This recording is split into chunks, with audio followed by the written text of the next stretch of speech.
Welcome students. तो कैसे हो आप सभी। आज हम बात करेंगे कॉमन मिस्टेक्स स्टूडेंट्स मेक। जो भी कॉमन मिस्टेक स्टूडेंट मेक करते हैं ड्यूरिंग एग्जाम, जो उनको नहीं करनी चाहिए। अब देखो, अब आपके एग्जाम आने वाले हैं, तो अब हमें क्या करना चाहिए, किस चीज पे फोकस रखना चाहिए, कैसे स्टडी करनी चाहिए, इन पॉइंट्स की बात करेंगे। देखो, कुछ कॉमन मिस्टेक हैं जो सभी बच्चे करते हैं। जैसे देखो, अब हम इन पॉइंट्स को जो देखने वाले हैं, ये मोस्ट इंपोर्टेंट होने वाले हैं आपके लिए, इसलिए अच्छे से इन पर ध्यान से देखना, क्योंकि देखो मोस्टली सभी चीजें पता है आपको। जैसे हम बात करेंगे, फर्स्ट पॉइंट है हमारे पास, अवॉइड वर्स्ट फूड आइटम्स। जो भी बेकार के फूड है, जंक फूड है, ठीक है, और जो भी पैकेजिंग फूड है, उनसे बचें।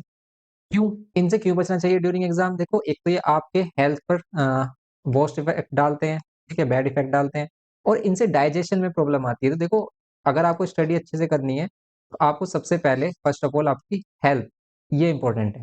अगर आप हेल्थ ही नहीं रहोगे और आपके पास कोई भी इस तरह की हेल्थ रिलेटेड प्रॉब्लम चल रही है, और फिर आप स्टडी भी कर रहे हो, तो आपको काफी प्रॉब्लम फेस करनी होगी। तो इसीलिए अब इन चीजों से आपको बचना है। घर का सिंपल सादा भोजन आपको करना है, बिल्कुल जैसे साधु महात्मा वाला भोजन होता है ना, वैसे ही बिल्कुल खाना खाना है। बिल्कुल ये देखना है कि हम क्या खा रहे हैं और क्या हमें नहीं खाना चाहिए। बिल्कुल भी इन चीज़ों को बिल्कुल भी हाथ नहीं लगाना है आपको, क्योंकि भी ये आपको परेशानी में डाल सकती हैं ड्यूरिंग एग्जाम।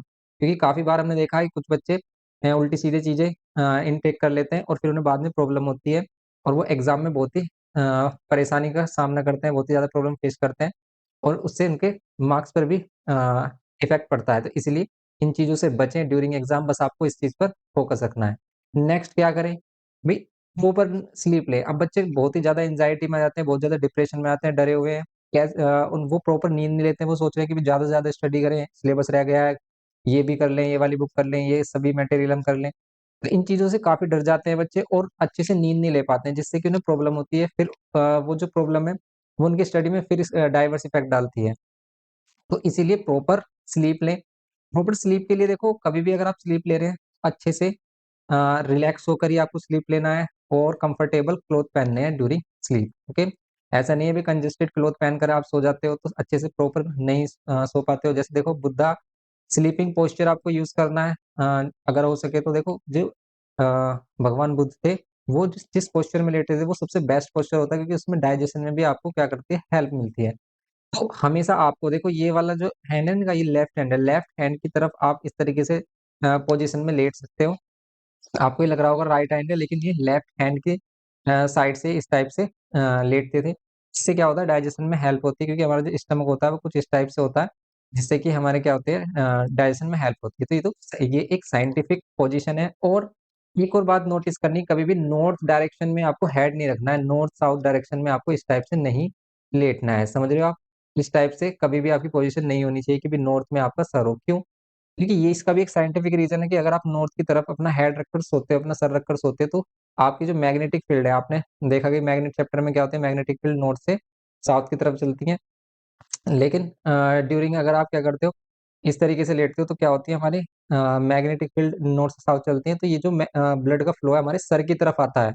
ये एक साइंटिफिक रीजन है कि कभी भी नॉर्थ की तरफ अगर आप सर्व करके लेटते हो, तो हमेशा आपको माइल्ड हेडेक रहेगा, हल्का हल्का आपको सर में दर्द रहेगा, आपको प्रॉपर नींद नहीं आएगी। तो इसलिए कभी भी अगर आप नॉर्थ की तरफ हेड करके सो रहे हो, तो उस पोजीशन को चेंज करें, तभी आपको प्रॉपर नींद आएगी, ठीक है?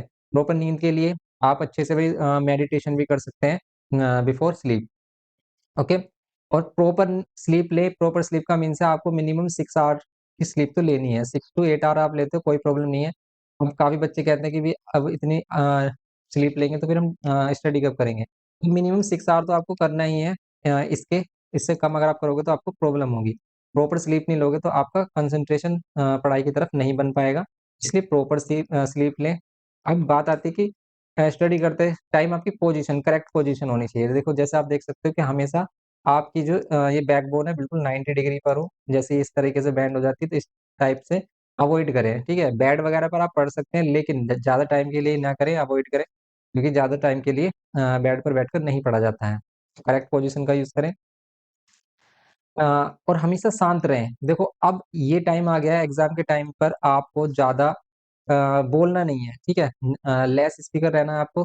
तो हमेशा कभी भी ज़्यादा बोलने से बचें, बिल्कुल शांत रहें, और मन को शांत रखने के लिए आप म्यूज़िक वगैरह सुन सकते हैं।